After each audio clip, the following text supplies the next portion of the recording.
सवय मला आजपर्यंत समजली नाही. उत्तर माहीत असलेल्या विद्यार्थ्यालाच तर प्रश्न विचारत नाहीत आणि ज्याने अभ्यास केलेला नसतो त्यालाच म्हणतात तू उभा राहा.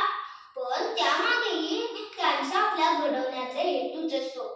अक्षर अक्षर हमें सिखाते हैं, अक्षर अक्षर हमें सिखाते हैं, शब्द शब्द का अर्थ बताते हैं, कभी प्यार से कभी डांट से, कभी प्यार से कभी डांट से जीवन जीना हमें सिखाते हैं. आदरणीय मुख्याध्यापक, सर्व मान्य गुरुजन तसेच माझ्या सर्व बालमित्रांना माझा नमस्कार. आज गुरुपौर्णिमेच्या शुभ दिनी बोलण्याची संधी मिळाली याचा मला खूप आनंद होत आहे. ही संधी अचानक मिळाली त्यामुळे बघून भाषण करते.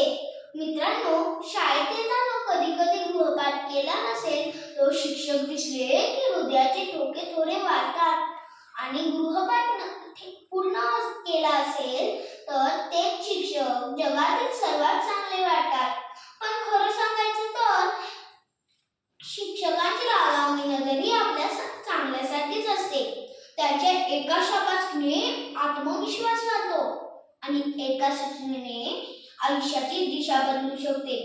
भारतीय संस्कृतीत गुरूंना देवापेक्षा श्रेष्ठ स्थान आहे. गुरुपौर्णिमा हा दिवस महर्षी वेदव्यास त्यांच्या जयंतीनिमित्त साजरा केला जातो. त्यांनी ज्ञानाचा अमूल्य ठेवा आपल्याला दिला. शिक्षक केवळ शालेय विषय शिकवत नाहीत तर वेळेचे महत्त्व, शिस्त, प्रामाणिकपणा हेही शिकवतात. आज आपण मोबाईल, इंटरनेट आणि कृत्रिम बुद्धिमत्तेच्या युगात जगत आहोत.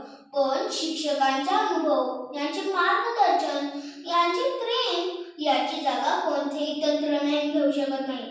विद्यार्थ्याला यश मिळाल्यास सगळे म्हणतात वा किती हुशार, पण त्या यशामागे रोज शांतपणे मेहनत करणाऱ्या गुरूंची आठवण फार कमी लोक करतात. यशस्वी विद्यार्थ्याच्या गळ्यात पदक दिसते पण त्या पदकाच्या प्रत्येक चमकत्या किरणांमागे गुरूंची मेहनत, त्यांचे मार्गदर्शन आणि त्यांचे आशीर्वाद दडलेले असतात. म्हणूनच माझ्या सर्व गुरुजींना कोटी कोटी प्रणाम करून मी माझे सुंदर भाषण संपवते. धन्यवाद.